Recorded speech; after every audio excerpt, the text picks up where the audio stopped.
Aimables téléspectateurs de Mondico Télévision, bienvenue à votre magazine sociopolitique Tribune qui a l'honneur de recevoir dans ce numéro M. Théophile Mbenga, analyste politique et cadre de l'Union pour la démocratie et les progrès sociaux. C'est avec lui que nous allons devoir décrypter l'actualité qui est dominée par le processus électoral. Bienvenue M. Théophile Mbenga. Merci madame. C'est un plaisir de vous recevoir sur ces plateaux de Mondico Télévision. Je suis très ravi. Voilà, d'entrée de jeu, comment se porte la République démocratique du Congo à quelques mois du fin du mandat du président Félix Tshisekedi? En tout cas, la République, comme vous pouvez le constater, donc la République est en marche avec comme son président Félix Antoine Tshisekedi Tshilombo. Comme vous pouvez le constater, donc la République en marche et les gens sont en train de se préparer pour les échéances électorales. Donc, voilà. Très bien. Processus électoral entamé. Nous sommes déjà dans la période où le candidat président sont en train de déposer leur candidature. Félix Tshisekedi a été désigné candidat unique dans la plateforme de l'Union sacrée, où vous êtes membre, vu que vous êtes de l'Union de l'UDPS. Aujourd'hui, les ambitions de beaucoup de gens sont tombés caduques, si on peut le dire ainsi. Il y a Jean-Pierre Bemba qui l'a dit dans le congrès qu'il a organisé dans le MLC et allié. Il a laissé la place à son frère, Félix Tshisekedi Tshilombo. Votre lecture? Parce que beaucoup croiraient que Jean-Pierre Bemba, avec la posture d'un ancien vice-président, il pouvait aussi se présenter comme candidat. Bon, voilà, madame, c'est comme vous venez de le dire. Donc, Jean-Pierre Bemba, avec son parti politique, le MLC, étant dans l'Union sacrée, donc vous vous rendez compte que il a fait cette déclaration-là parce qu'il faisait partie quand je dis parti, de l'Union sacrée et puis membre du gouvernement. Membre du gouvernement, il devrait se prononcer par rapport à la candidature du chef de l'État et sa candidature aussi. Donc il devrait préciser déjà l'opinion pour que l'opinion soit fixée par rapport à ses ambitions politiques, parce que comme il fait partie du gouvernement, il a voulu porter cet éclaircissement pour dire que bien que je suis membre de l'Union sacrée, le président de MLC, je pouvais être candidat. Mais compte tenu des enjeux de l'heure, il s'est rangé derrière le chef de l'État, comme j'aime bien l'appeler, le béton de la nation.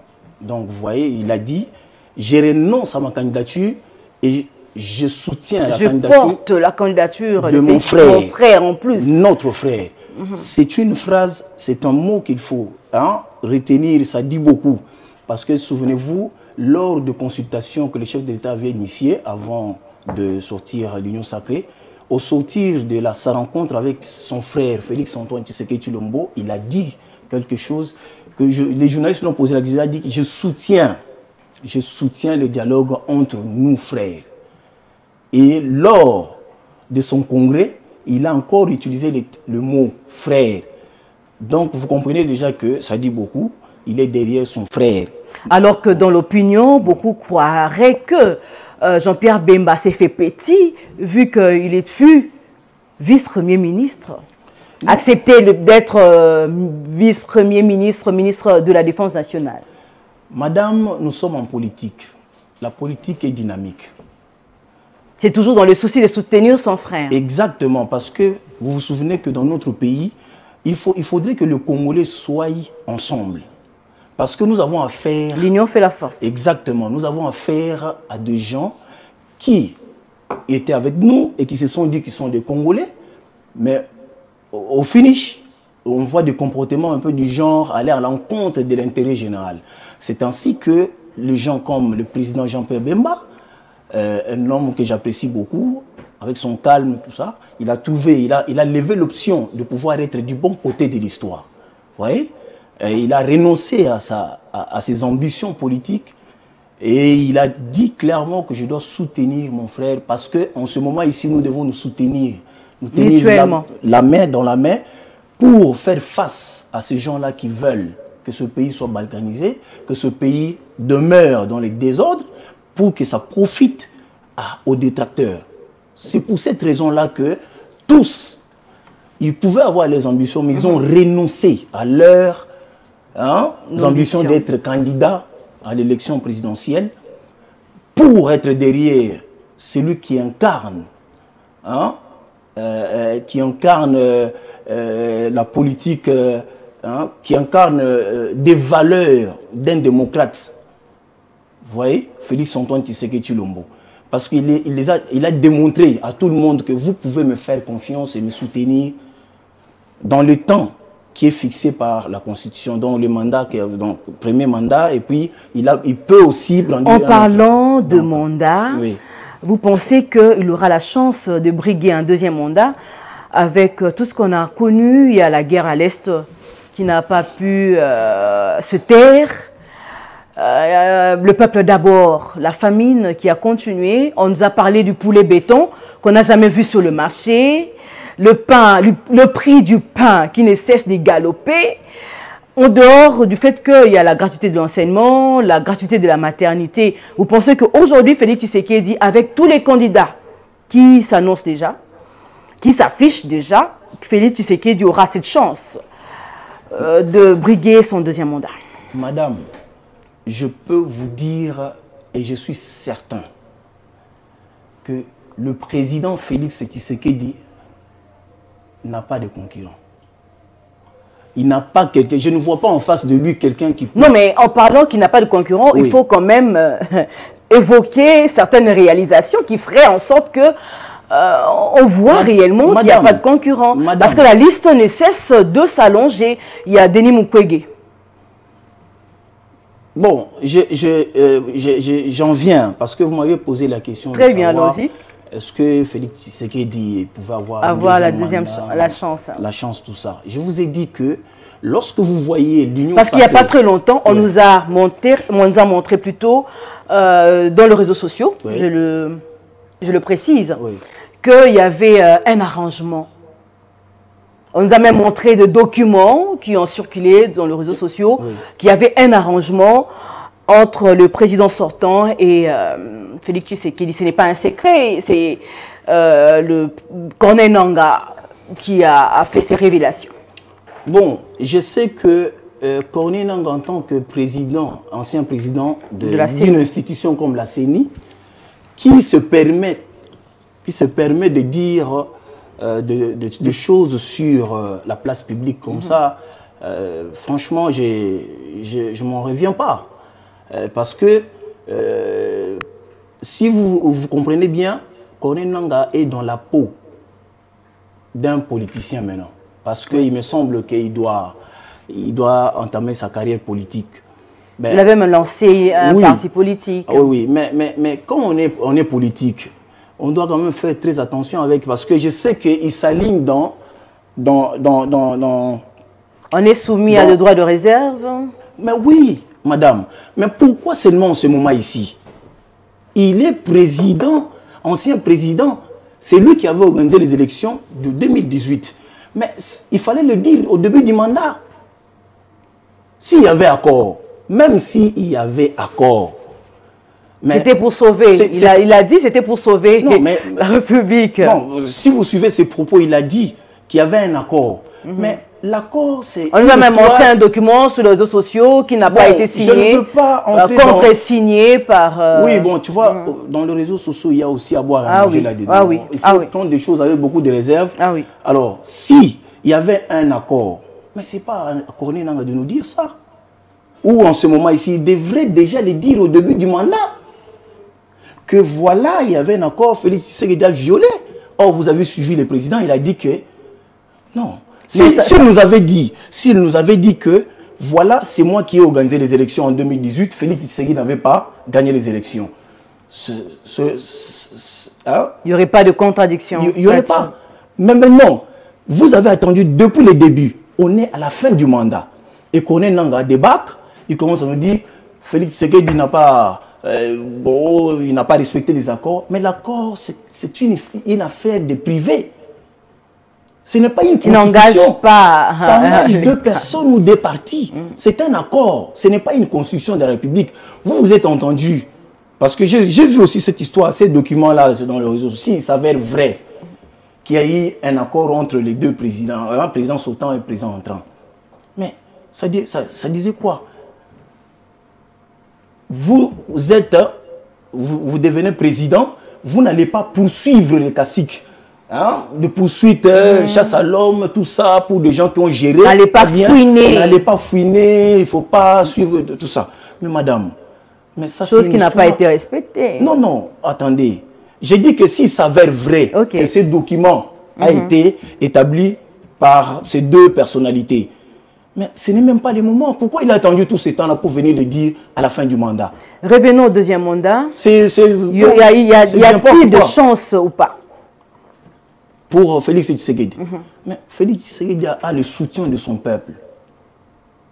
Félix Tshisekedi va gagner les élections. Vous n'allez pas me dire que Mukwege va gagner les élections contre Félix Tshisekedi. Non, madame. Non, madame.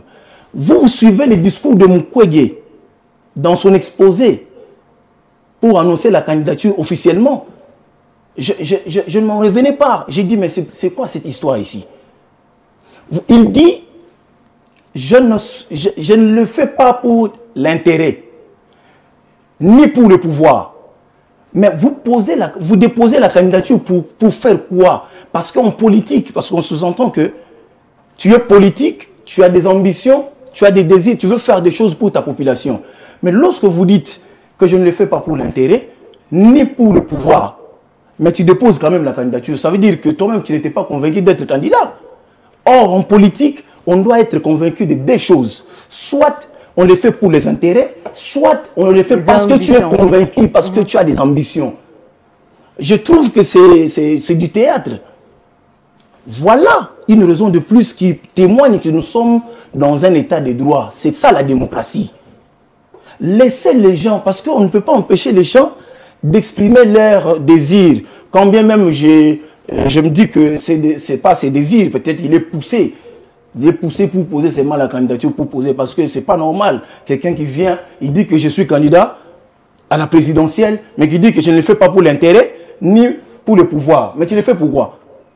Pour sauver la nation. Non, on sauve la nation. En dérive. Au préalable, on a des ambitions de pouvoir faire quelque chose pour son peuple. C'est ça la vision. Alors j'ai comme l'impression qu'il a été poussé, contraint de... Je vous dis que madame, la guerre... On observe les cessez-le-feu là-bas. Mais je vous dis que le jour où la guerre va cesser là-bas, beaucoup de gens vont avoir des problèmes. Parce que cette guerre-là profitait à d'autres personnes qui sont de l'autre côté là-bas.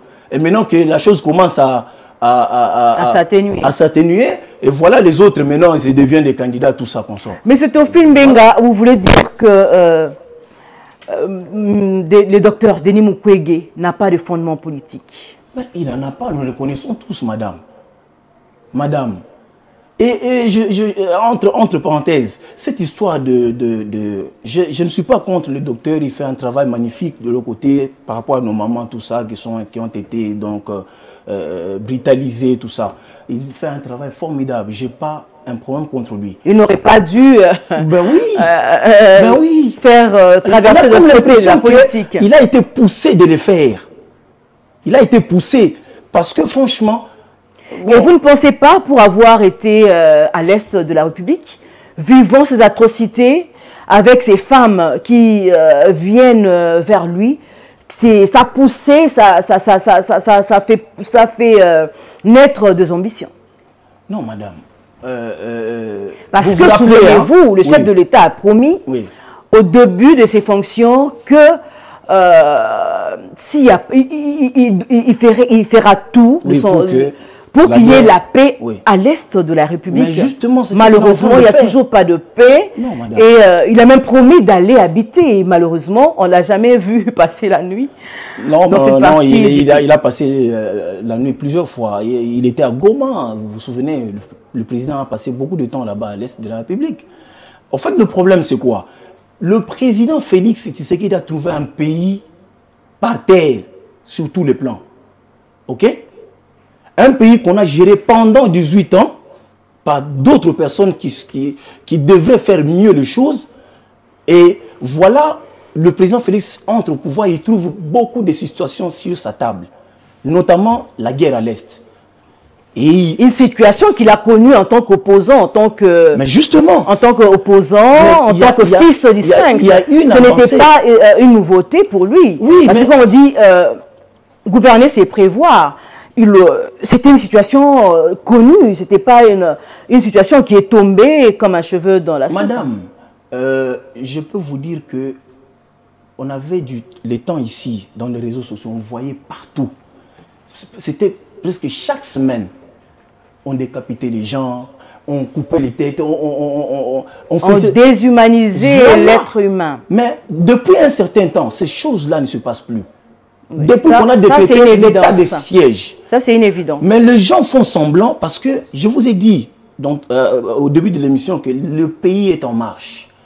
Parce qu'au niveau où nous sommes arrivés avec cette histoire de la guerre à l'Est, vous allez comprendre que, à moins que tu sois de mauvaise foi, pour ne pas croire, pour ne pas voir ce qui se passe à l'Est. Parce que l'état de siège a montré que nous pouvons mettre... la paix peut revenir là-bas. Mais en parlant d'état de siège... Oui, je voulais en venir par rapport à M. Denis Mukwege. Bon, il a reçu le prix de... le prix Nobel de la paix en 2018. Madame, j'aurais voulu le voir rester dans son domaine de médecin. Combien même on lui a donné ce titre-là, parce que je ne vois pas la paix.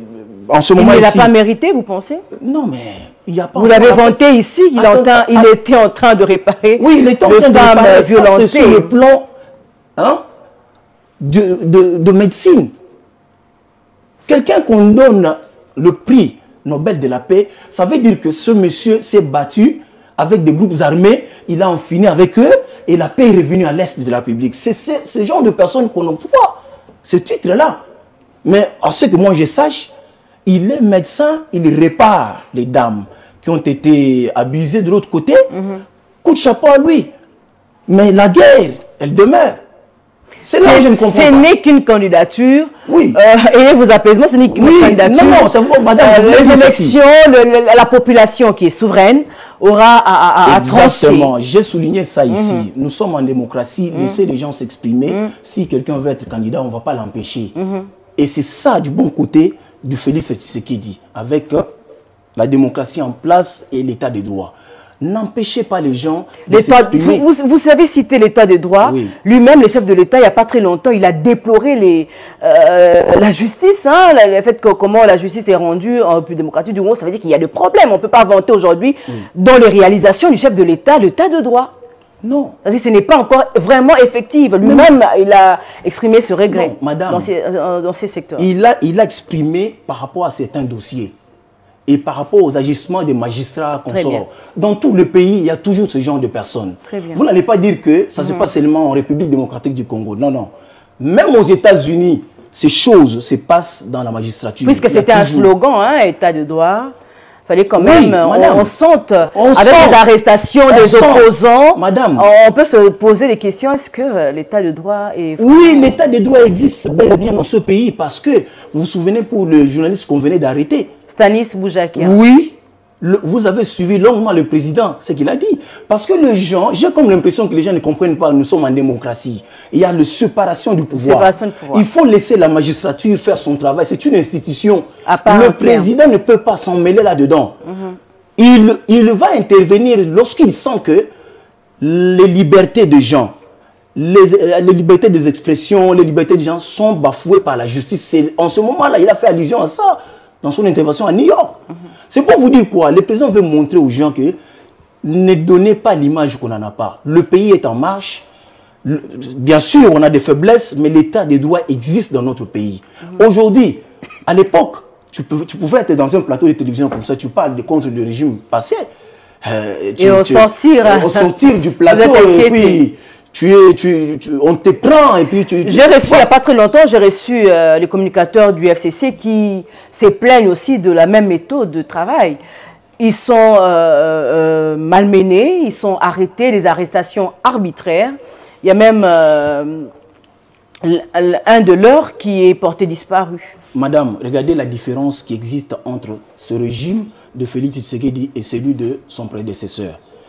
À l'époque, on arrêtait des gens même quand il n'a rien fait. Mais lui-même a dit, attendez, ce qui m'a et tonda. Non, les gens veulent soutirer ou retirer les paroles du chef de l'État dans le contexte pour les mettre dans un autre, afin de pouvoir discréditer le chef de l'État. Nous connaissons tous, les vidéos passent dans les réseaux sociaux, tout le monde a l'accès là-bas. Et on sait voir qu'il a pris cette portion de vidéos pour créer autre, dire autre chose. On connaît comment ça se passe, madame. Je vais vous dire une chose, dans ce pays, je vous assure que même si les gens font semblant, même à côté, ils vont dire non, on est quand même très à l'aise dans cette république où le fils des Sphinx règne. Les gens ont, sur le plan psychologique, ils savent que même si je parle ici, je parle contre le président, je dis n'importe quoi, je ne veux pas être inquiété. Mais les gens ont oublié les libertinages et la liberté. Il faut avoir des limites. Ce n'est pas parce que le président a dit qu'au début de son mandat, je ne veux pas qu'on puisse arrêter les gens parce que quelqu'un m'a insulté. Attention, dans un état de droit, chacun doit respecter ses limites. Il a même promis de fermer tout le, cachot. Il a promis de fermer tous les cachots. Malheureusement. Non, mais dis-moi, vous pouvez me citer quel cachot on est en train de coffrer les gens d'une manière injuste? Il n'y en a pas. Aujourd'hui, on est en train de vivre des procès. C'est ce que les Congolais ne se sont pas habitués. Ça veut dire qu'aujourd'hui, quand tu commets des délits, tu vas répondre de tes actes. Même si tu es de l'union sacrée. En parlant de procès, voilà. Des procès qui ne donnent rien en retour. On a vu le procès son jour. On a parlé de millions de dollars volatilisés. Oui. Des personnes graciées ou après le procès et le million.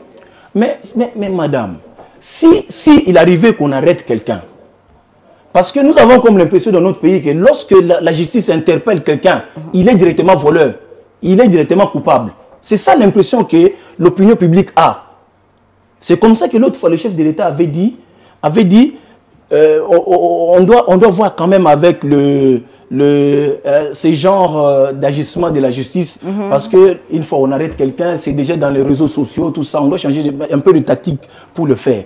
Mais lorsque on arrête quelqu'un dans ce régime ici, on n'a pas dit qu'il est, on les met en détention pour l'entendre. C'est ce qui se passe même pour ce qui s'est passé à Goma dernièrement, on a tué les gens. Vous avez vu, la sentence est tombée. Donc vous voyez, ça veut dire qu'on juge les gens, on le fait voir là où ils ont péché. Et ça se passe au vu au su de tout le monde. Et ils répondent. C'est ça la différence entre ce régime et l'autre là. Ici, on voit quand même qu'il y a des procès qui sont de gauche à droite par rapport aux délits que les uns et les autres ont commis. Il y a quand même aussi de l'impunité, hein, il faut qu'on se le dise. Non, quelle impunité, madame, si on vous interpelle. Le cas François Béat, le cas... Madame, je vous dis, si on vous interpelle, tel que vous êtes là, on dit que madame Ranta a fait ceci, cela. Qu'est-ce qu'il faut faire? On la met en détention, on programme le jour où il y aura le procès pour que les gens aient quand même l'idée de ce qui se passe. Il ne faudrait pas qu'on arrête quelqu'un comme ça directement. Condamné, non. C'est ce qui se passe, c'est ça aussi l'état de droit. Il faut laisser le temps aux gens de pouvoir aussi comprendre effectivement qu'est-ce qui s'est passé entre ce monsieur et l'autre, qu'est-ce qu'il a fait. Alors, si on statue sur ça, on condamne quelqu'un. Si on trouve que quelqu'un n'a rien fait, et on le libère, où est le problème? C'est ça l'état de droit. C'est ça la beauté de l'état de droit. Il faut aussi accepter qu'il n'a rien fait et la justice a statué sur ça, on le libère. Comment vous voulez seulement quelqu'un qui a un... Malheureusement, on parle d'acharnement dans certains dossiers. Et cas de Matata Ponyo qui est candidat à la présidentielle aussi. Madame, vous savez, moi je suis très content. La loi de père et de mère. Ne vous en faites pas, madame. Nous avons le droit de le faire. Encre et salive. J'ai dit, les Congolais ont le droit de sécuriser le pays. Nous nous sommes rendus compte que il y avait des infiltrations partout, parce que vous avez évoqué la loi Tchani. Heureusement que cette loi a été alignée. Elle va être débattue, elle va être votée ou pas, mais du moins elle a été alignée Et voyons voir, le peuple attend, parce qu'on doit quand même sécuriser les institutions de la République pour ne pas tomber dans ces histoires. Vous avez des gens dans un pays, dans notre pays, ils se disent congolais, mais ils travaillent pour l'intérêt de notre pays. Donc voilà. Voilà. Parlons toujours du processus électoral. La campagne n'est pas encore lancée, mais on voit dans les réseaux sociaux des numéros qu'on a attribués aux candidats qui ne cessent de circuler. Mais il y a aussi quelque chose qui a attiré mon attention, c'est plutôt le nombre pléthorique de candidats. Dans une circonscription où on a besoin de 44, où est réservé 44 sièges, oui, on voit 3600 candidatures. Madame. Comment expliquer cet engouement? Est-ce que c'est vraiment le désir de servir la nation ou ce sont les émoluments qui attirent? Parce qu'on a parlé ici de 21 000 $ pour les députés nationaux qui attirent. Est-ce qu'aujourd'hui, ça peut se justifier comment? Madame, c'est normal dans un pays démocratique. J'en viens encore avec ce mot démocratie.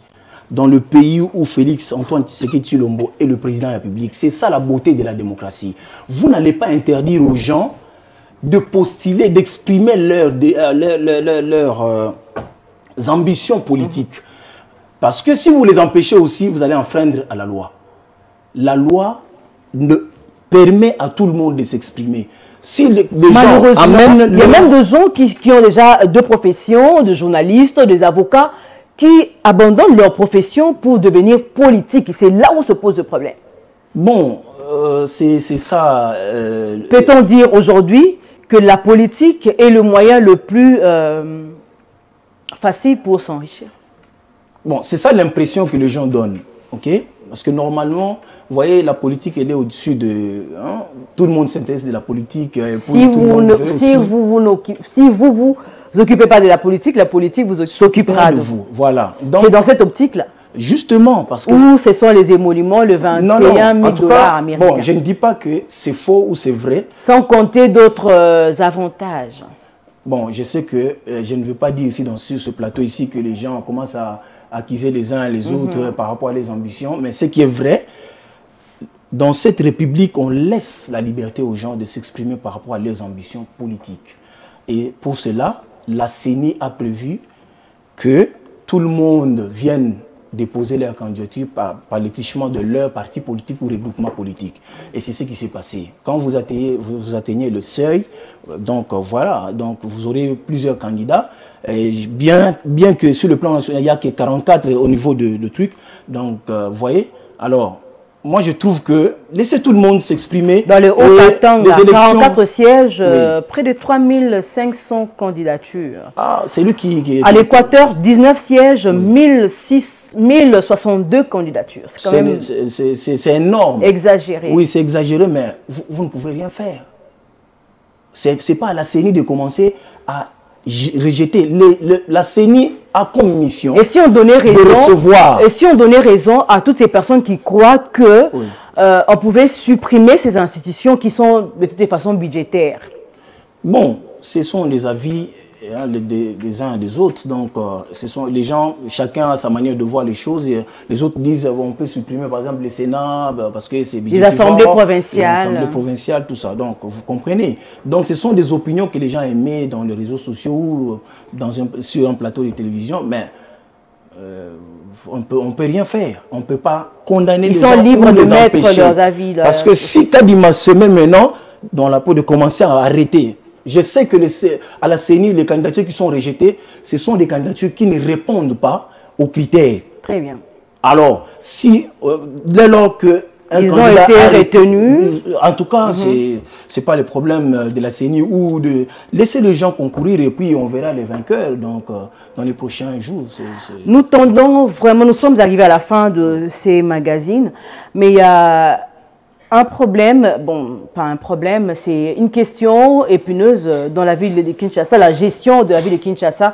Très rapidement, votre point de vue là-dessus, il y a un conflit entre le président de l'Assemblée provinciale, le gouverneur, les vice-gouverneurs. Finalement, on ne sait pas si c'est les ping-pong ou c'est une vengeance entre ces animateurs.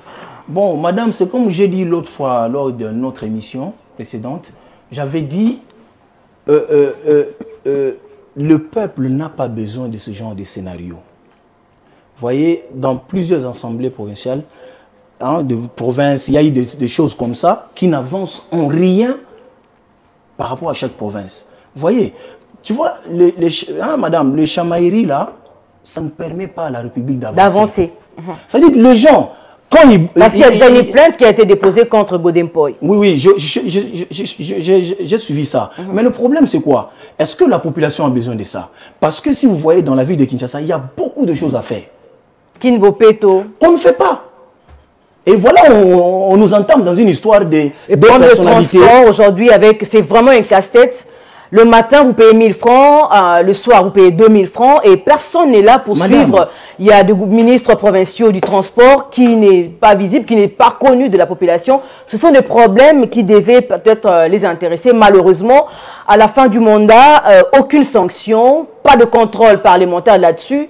Mais quand il s'agit de s'accuser mutuellement, là, bon... On va voir le dossier déjà. Voilà pourquoi, madame, vous placez un mot là-dessus. Voilà pourquoi les gens, d'autres personnes ont trouvé qu'on devrait changer ce genre de représentants du peuple.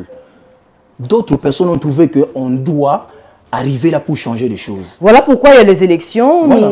La campagne sera lancée au mois de novembre. On aura tout le temps de recueillir les avis et de la population et des futurs candidats et des futurs députés plutôt, candidats aujourd'hui, pour qu'ils essayent de voir comment remédier à certaines situations qui n'ont pas marché, par exemple, parce qu'il faut sanctionner.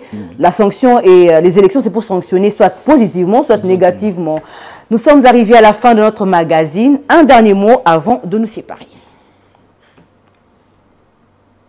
Madame, je vous dis merci. Merci de m'avoir reçu dans cette émission et de nous avoir permis de pouvoir parler de questions de l'heure. En tout cas, une fois de plus, merci. Et je remercie aussi Madame la DG, Madame Julia, qui, par l'étrichement de cette émission, nous permet de pouvoir nous exprimer et puis dire... qui promouvoit quelque chose par rapport la à notre jeunesse, pays, comme ça. on les dit. Donc, c'est un peu ça. C'était un plaisir, Madame, Messieurs, de vous entretenir au cours de cette émission Tribune. C'était un plaisir de recevoir aussi, Messieurs, Théophile Mbenga. Je l'avais dit au début, il est analyste politique et cadre de l'Union pour la démocratie et le progrès social. Je vous retrouve très prochainement avec le même plaisir. Bonsoir et bienvenue. Bonsoir et à la prochaine.